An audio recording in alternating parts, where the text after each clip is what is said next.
Hi everyone, and welcome to part 2 of our Europe road trip. In this episode, we're in the Netherlands. In part 1 of this adventure, we travel from our home in the Midlands, around the M25, over the Dartford crossing, and then into Dover. We headed to the port, checked in with DFDS ferries, passed through security, boarded the ferry by car,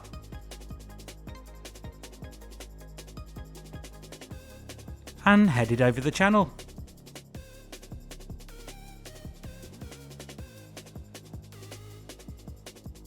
Where we'd made the hour-and-a-half crossing over to Dunkirk. We were doing this journey in a Tesla Model 3. With a great battery range and with plenty of charging points in Northern Europe, it made the journey so easy. We just needed to remember what side of the road to drive on and arrived to the holiday park that evening. The following morning we woke to beautiful sunshine and made a quick stop in the town of Hoge to pick up some provisions. Around an hour later we decided to head to the beautiful city of Utrecht, the 4th largest city in the Netherlands. A beautiful medieval city with some beautiful tree-lined canals. It was at this moment we truly realised we were in the Netherlands. So many sights to see in this one spot. Canals, bicycles, churches, beautiful houses, waffles, beer, amazing people, music and Miffy.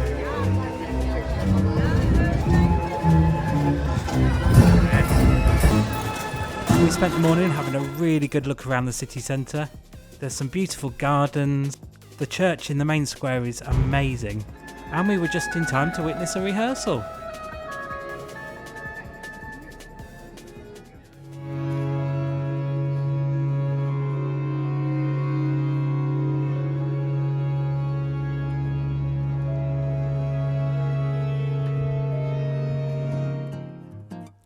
There is some stunning buildings in Utrecht, and so much intricate detail to look at. One of the highlights was this cathedral courtyard. We felt like we'd just stepped into Hogwarts. The gardens are very well maintained.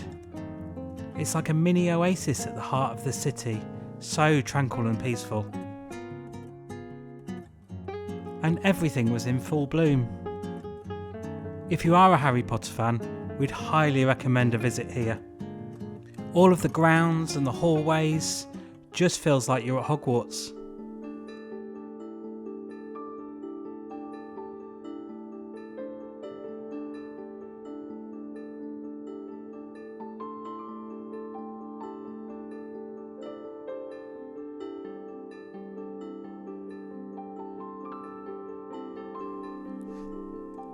What a beautiful place.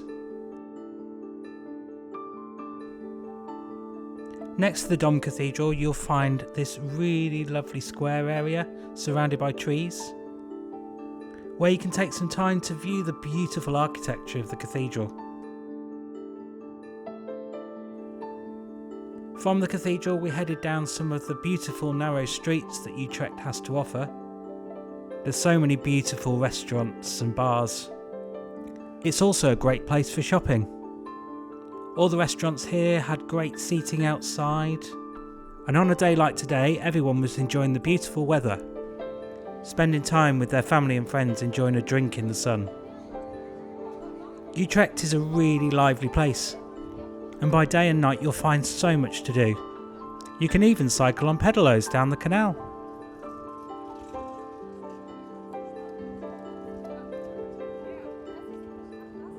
There's plenty of beauty spots for photos in Utrecht. It's very Instagrammable.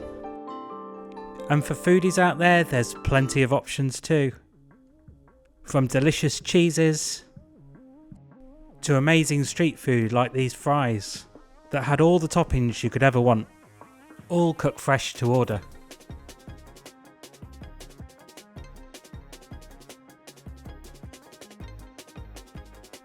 After lunch we had a good stroll round the canals and walked for miles, where we explored every street in the city. It was a gorgeous day and so nice to be outside. We then stumbled across this pick and mix shop which had the most range we'd ever seen. There were great snacks on our journey for the next stop.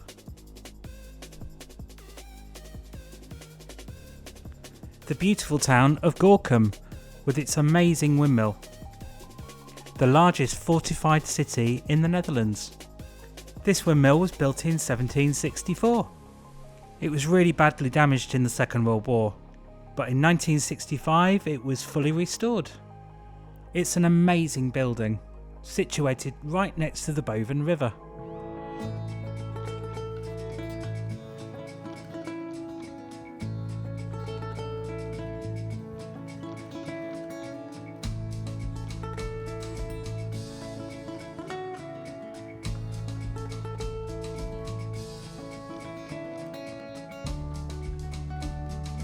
From the windmill we decided to head down the river into town.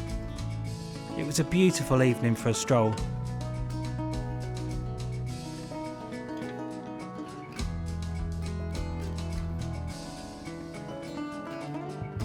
We loved all the houses along the river.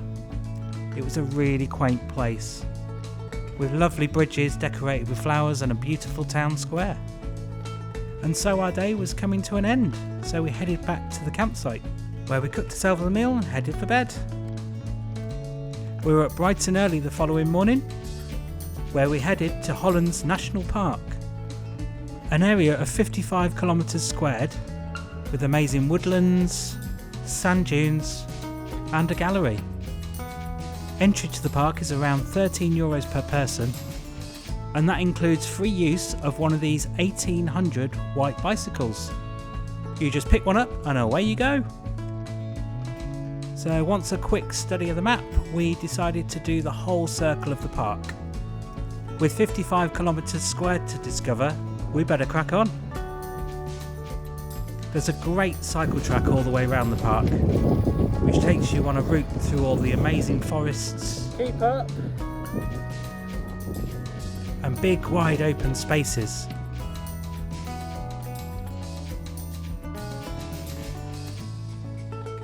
We stopped for a minute because of this amazing cloud formation happening right in front of us. It was like a big straight line across the sky.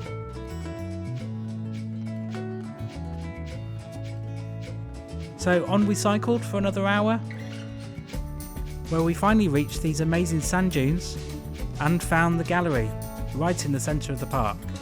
This is an extra charge if you actually want to go in, but there's some amazing sculptures on the outside. Just around the corner from here is the Visitors Centre. This is the hub of the National Park, and a great place to stop for some refreshment. Worn out. There's also toilets here, a restaurant, a shop which sells merchandise and ice cream. There's plenty of seating here too.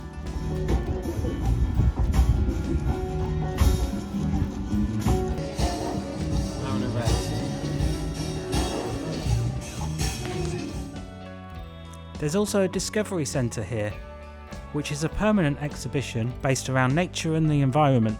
There's lots of interactive displays here.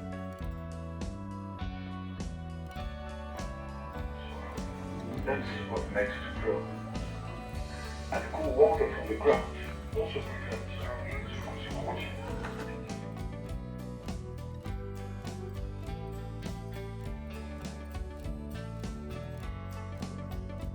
We loved how the buildings in the centre were built around the trees. And after the exhibition we were just in time for a brass band to perform.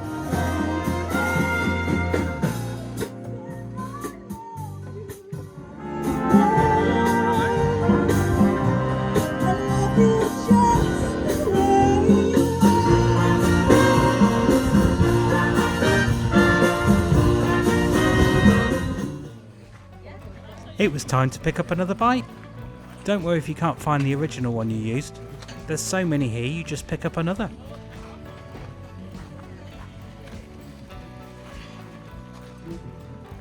More cycling now. Our legs were really starting to feel it by this point. But there was so much amazing scenery around. It was worth it for these spectacular views. So after a couple of hours we were back where we started and we were absolutely shattered. So it was time to start heading back.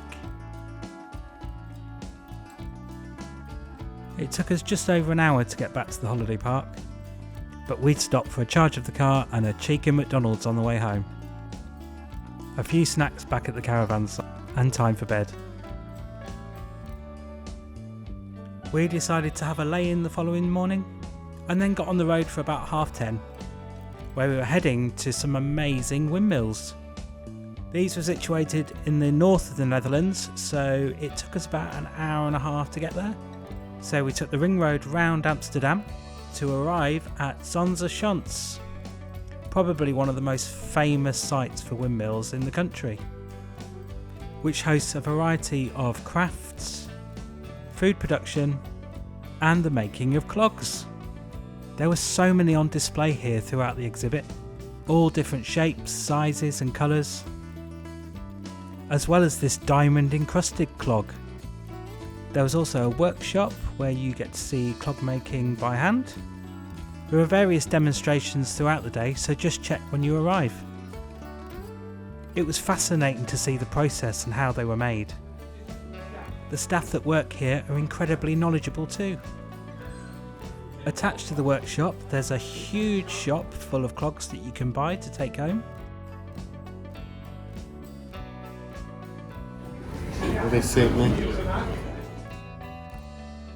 Not those ones, Luke. There's so many huts here to explore, from waffles to cheese and many crafts too. In the outside areas there's plenty of bridges which link the different islands across the walkways. There's various models to look at. We loved wandering around here. There was just so much to see.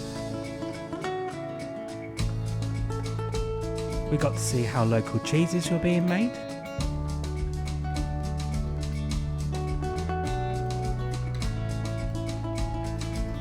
As well as eating many samples and purchasing some of our own.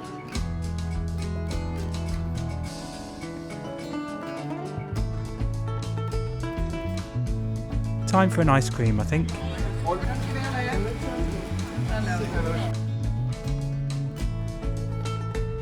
And then for a wander through the windmills.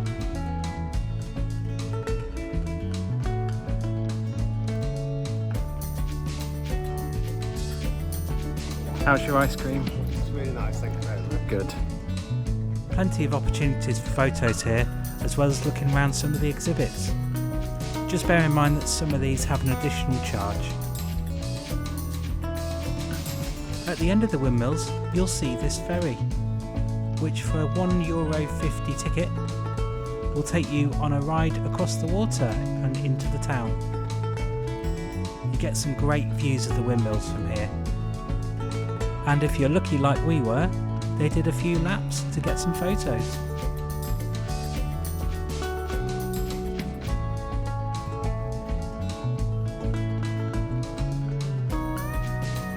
This was our favourite part of the experience, and the staff were incredibly knowledgeable about the windmills too.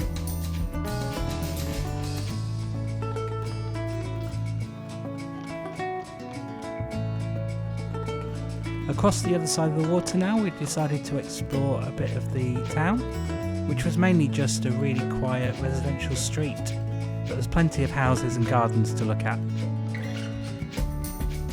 Some really unique buildings here on the cobbled streets, as well as a microbrewery. We then stumbled across the church where you could climb the tower, so we took the steps to the top and then headed further down the road in search of some lunch,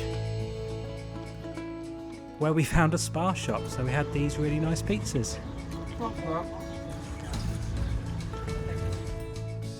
Then it was back across the bridge to get some more photos of the windmills.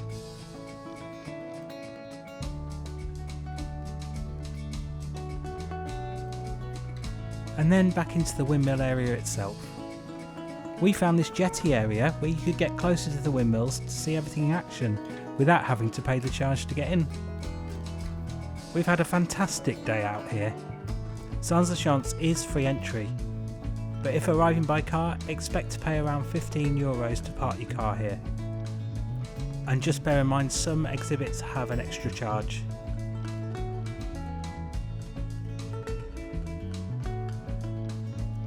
And finally we climbed the viewpoint just to get a bit more of a different angle of the windmills. And then sat by one of the waterways for some more photos.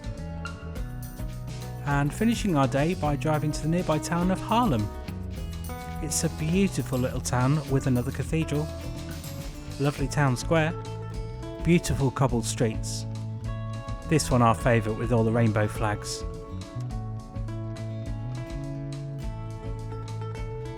There's just beautiful architecture everywhere you look, as well as some amazing green spaces. And of course another windmill.